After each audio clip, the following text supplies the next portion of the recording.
लखनऊ से आदेश आती देवरिया की गलियों में भागने लगे आरोपी हो गया बुलडोजर से भी बड़ा एक्शन।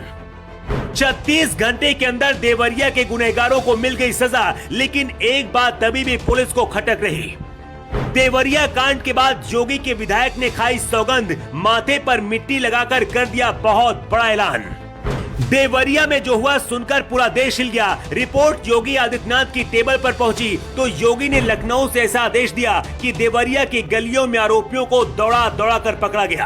अब तक 16 से ज्यादा लोगों को जेल में बंद कर दिया गया है। 50 से ज्यादा ऐसे नाम हैं जिनकी तलाश की जा रही है। देवरिया की घटना को ब्राह्मण और यादव की लड़ाई बताया जा रहा है, लेकिन इनसाइड स्टोरी जानकर आप हिल जाएंगे।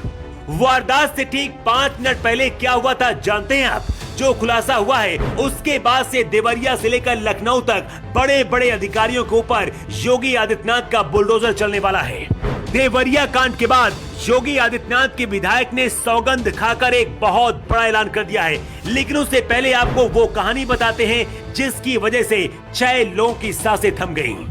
इस घटना के मुख्य किरदार प्रेमचंद यादव जिला पंचायत सदस्य रह चुके थे। राजनीति में दबदबा था, बड़े बड़े अधिकारियों के साथ उठना बैठना था। उधर सत्य प्रकाश दुबे गरीब थे, गाड़ी चलाकर और किसानी करके अपना परिवार चलाते थे।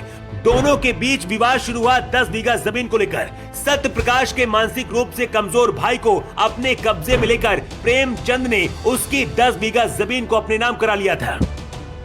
सत्य प्रकाश ने सीएम पोर्टल से लेकर अधिकारियों के पास शिकायत की, लेकिन कहीं उनकी सुनवाई नहीं हुई। इसी जमीन के लिए दोनों परिवारों के बीच विवाद शुरू हुआ। सबसे बड़ा सवाल तो यही पर है कि किसी की भी जमीन पर सबसे पहले उसके परिवार का हक होता है, फिर दुबे परिवार की जमीन पर आखिर यादव परिवार कैसे कब्जा कर सकता था? देवरिया के लोगों का कहना है कि जिला पंचायत सदस्य बनने के बाद प्रेमचंद ने माफियागिरी और जमीन का अवैध धंधा शुरू कर दिया था। इतना ही नहीं, देवरिया से बीजेपी विधायक शलम मनी तिवारी का आरोप है कि प्रेमचंद यादव का घर भी ग्राम पंचायत की जमीन पर अवैध तरीके से बना हुआ है। अगर ये जांच में सही पाया गया तो सबसे पहले प्रेमचंद यादव के घर पर बुलडोजर चलेगा। बीजेपी विधायक शलम मनी त्रिपाठी ने कहा है कि मैंने सत्य प्रकाश दुबे के बेटे देवेश से मुलाकात की है, गांव के लोगों से बात की है। विधायक शलम मनी ने सत्य प्रकाश दुबे के परिवार की पूरी जिम्मेदारी उठाने का प्रण लिया है। शलम मणि त्रिपाठी ने ट्वीट करते हुए लिखा है कि गरीब दुबे परिवार की कानूनी लड़ाई लड़ने का मैं प्रण लेता हूँ। भूमाफियाओं की कमर तोड़ दी जाएगी और पूरे दुबे परिवार को हर हाल में इंसाफ मिलेगा। रिपोर्ट के मुताबिक वारदात से ठीक 5 मिनट पहले सत्य प्रकाश दुबे और प्रेमचंद यादव के बीच जमीन को लेकर बहस शुरू हुई थी। इसी बीच प्रेमचंद ने पहले हमला किया, इसके बाद दुबे परिवार की बेटी के साथ भी बुरा बर्ताव किया गया, जिससे गुस्से में आकर दुबे परिवार ने प्रेमचंद पर हमला कर दिया। इसके बाद दुबे परिवार के 5 लोगों को भी खत्म कर दिया गया। प्रेमचंद यादव की पत्नी का कहना है कि सत्य प्रकाश के भाई को अपने यहाँ रखकर हम उन्हें खाना खिलाकर भलाई कर रहे थे। बदले में उन्होंने खुशी से अपनी 10 बीघा जमीन उनके नाम कर दी। अब सवाल यह है कि देवरिया में ही हजारों बेसहारा मजबूर लोग रहते हैं। अगर भलाई करनी थी तो उनके साथ क्यों नहीं की गई?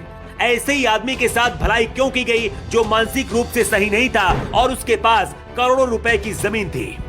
देवरिया कांड की फाइल योगी आदित्यनाथ के पास भी पहुंच चुकी है। योगी ने आरोपियों पर कड़ी से कड़ी कार्रवाई का आदेश दिया है। 28 लोगों के खिलाफ नामजद रिपोर्ट दर्ज की गई है और 16 लोगों को पकड़कर जेल में बंद कर दिया गया है। जाति धर्म के चश्मे से देखकर कई बार हम इंसानियत भूल जाते हैं। सोशल मीडिया पर इसे यादव ब्राह्मण से जोड़कर देखा जा रहा है। कुछ लोग तो सिर्फ इसलिए खुश हैं क्योंकि एक ब्राह्मण परिवार के साथ ये घटना हुई। वैसे सच तो ये है कि एक गरीब और माफिया के बीच की लड़ाई थी। इसमें हमेशा की तरह एक गरीब की हार हुई।